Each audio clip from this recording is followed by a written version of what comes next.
bizitzarena bezalako gai transversal eta liberean korapilatxu batean nola bilatu desberdinekin akordioak eta ze emaitza eman izan dituen bide horrek Nafarroan. Bueno, esan duzun bezala, 2015-tik ateak ireki dizkiogu aldaketa politikoari Nafarroan.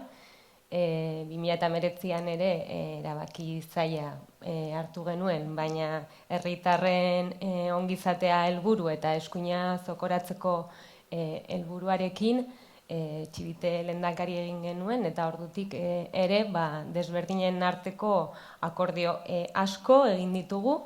Ez da erresa izan, ez gaude Bilduk nahi duen tokian, gai askotan, baina bidea egiten ari gara eta gure helburu politikoetatik kasu gehienetan gertuago gaudela uste dugu.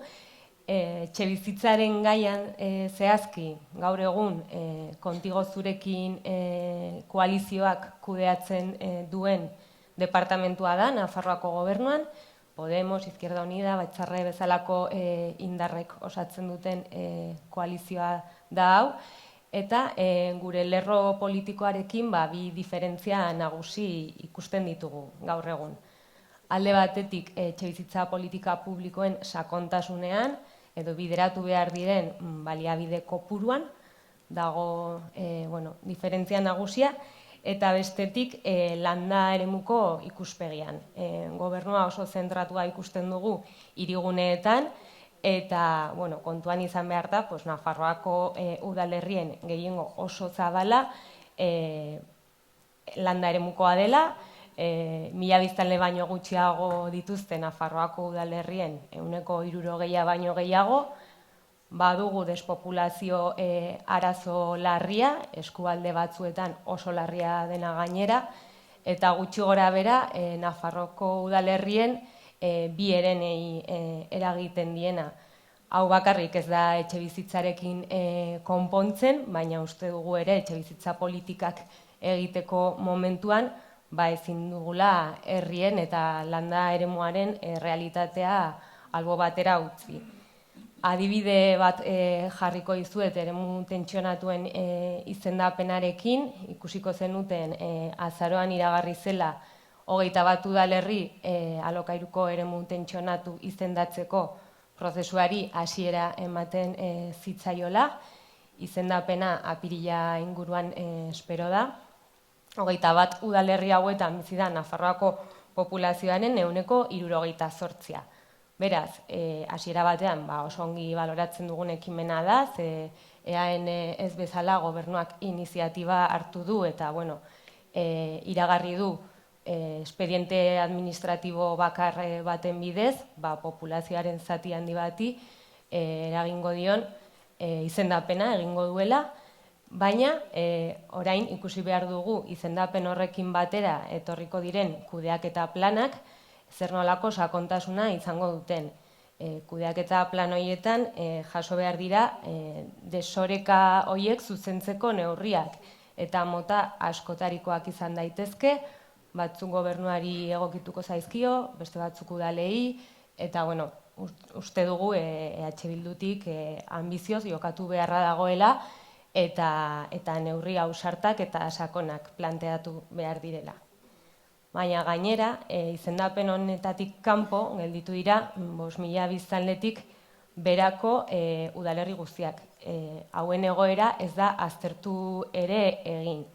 Orduan, uste dugu adibide honetan ikusten dela pixka bat akordioak baina guk pixka bat aurrerago jo nahi dugula eta hor dauden gobernuarekin ditugun diferentzia nagusiak. Zergatik Bildu determinazio osoz lan egin nahi duelako etxebizitzaren gaiari dagokionean, aurreko galderan komentatu dugu egoera zenbateraino den larria, eta uste dugu botere publikoei dagokigula olako tamainako erronka bati arduraz erantzutea. Eta horretarako definitu ditugu bost lehentasun, gero desberdinen arteko akordio horietara eramaten saiatuko garenak. Lehendabizikoa da, eta ja hemen komentatu da, etxebizitza parke publikoa areagotzea, izan etxebizitza berrien bidez edo gaur egun ja existitzen diren eraikinen gaineko erabakiak hartuta. Bigarren neurria izango zen merkatuan esku hartu, tresna juridiko batzuk baditugu horretarako, eremu tentsionatuen kasuan ikusi dezakegun bezala, etxebizitza hutsen gainean neurri fiskal batzuk aplikatzeko, edo turismoari lotutako erabilerak mugatzeko. Hirugarren lanlerroa izango zen, existitzen diren eraikinetan esku hartu, adibidez rehabilitazioa sustatuz, eta hau adibidez oso garrantzitsua izan daiteke herrietan edo landa eremuan.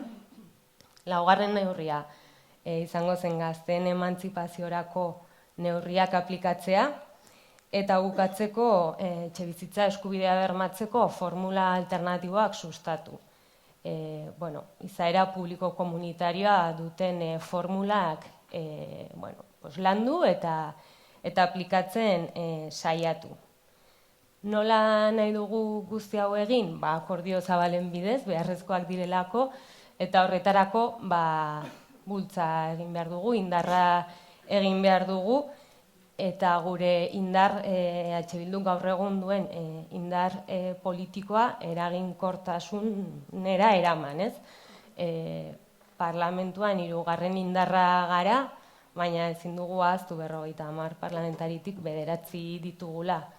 Hala ere, saiatuko gara, dugun indar hori baliatzen, politika are eta ausartenak egiteko.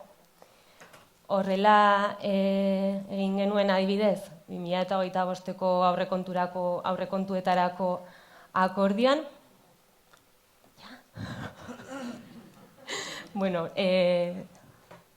Laburtuko dut.